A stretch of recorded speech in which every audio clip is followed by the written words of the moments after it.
형법상 정당방위란 현재의 부당한 침해로부터 자기 또는 타인의 법익을 방해하기 위하여 한 행위입니다. 개인이 스스로 방해하는 것을 허용하는 자기 보호의 원리와 법은 불법에 양보하지 않는다라는 법질서 수호의 원리가 입법 취지라고 설명되고 있습니다. 형법상 정당방위로 인정받기 위해서는 1. 현재의 침해, 2. 부당한 침해, 3. 자기 또는 타인의 법익 보호를 위함, 4. 방위하기 위한 행위, 5. 상당한 이유가 있을 것이 필요합니다. 예를 들어 자신을 죽이려고 목을 조르는 사람을 때려서 그 사람에게서 벗어나는 것을 들 수 있겠지요. 첫째, 현재의 침해여야 합니다. 즉 어제 구타당한 것을 이유로 오늘 때릴 수는 없겠지요. 그것은 정당방위가 아니라 그냥 보복행위겠지요. 그리고 상대방의 공격을 제압하고 나면 현재성이 인정되지 않습니다. 예컨대 강도를 잡아서 묶어놓은 후에 때린다면 그 부분은 정당방위가 되지 않겠지요. 전의 쇼츠에서 이어집니다. 둘째는 부당한 침해여야 합니다. 예를 들어 경찰이 강도 현행 범인을 몽둥이로 때려 진압하는 것을 들어 범인이 경찰을 때린다면 이는 정당방위가 될 수 없음은 당연하겠지요. 셋째는 자기 또는 타인의 법익 보호를 위한 것이어야 합니다. 지난 회에 설명드린 자신을 죽이려고 목을 조르는 사람에게 정당방위를 하는 경우에는 자신의 생명이라는 법익의 보호를 위한 것이지요.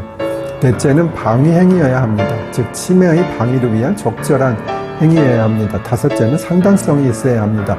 예를 들어 뺨을 때리려는 사람을 막기 위해 총으로 쏴 죽이면 당연히 안 되는 것이겠지요. 간단히 설명하면 방위행위가 적절했는지 정도로 생각하시면 되겠습니다. 전의 쇼츠에서 이어집니다. 쌍방폭행이라 불리는 경우를 설명드립니다. 상대가 먼저 한 폭행에 대한 반격이 이루어지면 법원은 보통 이를 싸움, 격투 등으로 표현하고 정당방위로 보지 않습니다. 싸움의 경우에는 법원은 이른바 선빵 여부를 불문하고 소극적 방어 행위를 넘어선 적극적 공격 행위로 보고 정당방위가 아니라고 보는 경우가 많습니다. 그렇다면 상대가 때려도 가만히 있으라는 것은 아니고 소극적 방어 행위는 당연히 허용됩니다. 판례로는 야간에 군중으로부터 무차별 구타를 당하자 이것을 방어하기 위해 손톱깎이, 칼을 휘둘러 상해를 입힌 사안이나 두 사람으로부터 폭행을 당하자 방어하기 위해 다리를 깨무는 행동으로 이주상해를 입힌 사례에서 정당방위로 인정되었습니다. 상대방이 다수이거나 흉기를 사용했을 경우 정당방위가 인정될 가능성이 커지겠지요. 전의 쇼츠에서 이어집니다. 판례 중에 강제로 키스를 하려는 남자의 혀를 깨물어 절단해버린 중상해를 정당방위로 인정하여 무죄라고 판시한 것이 있습니다. 반면 여성에게 강제로 키스당한 남성이 여자의 혀를 깨물어 2cm 절단한 사례에서는 중상해로 처벌받기도 했습니다. 어떻게 보면 여자에게만 정당방위를 인정한 것으로 부당하지 않나 하는 의문이 들지만 사안이 좀 다른 것으로 보입니다.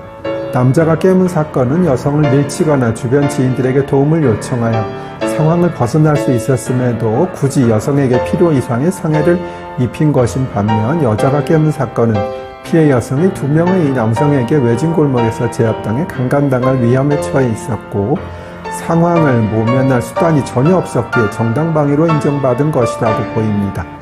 강제 키스를 당했다고 혀를 깨무는 것이 항상 정당방위가 되는 것은 아닙니다.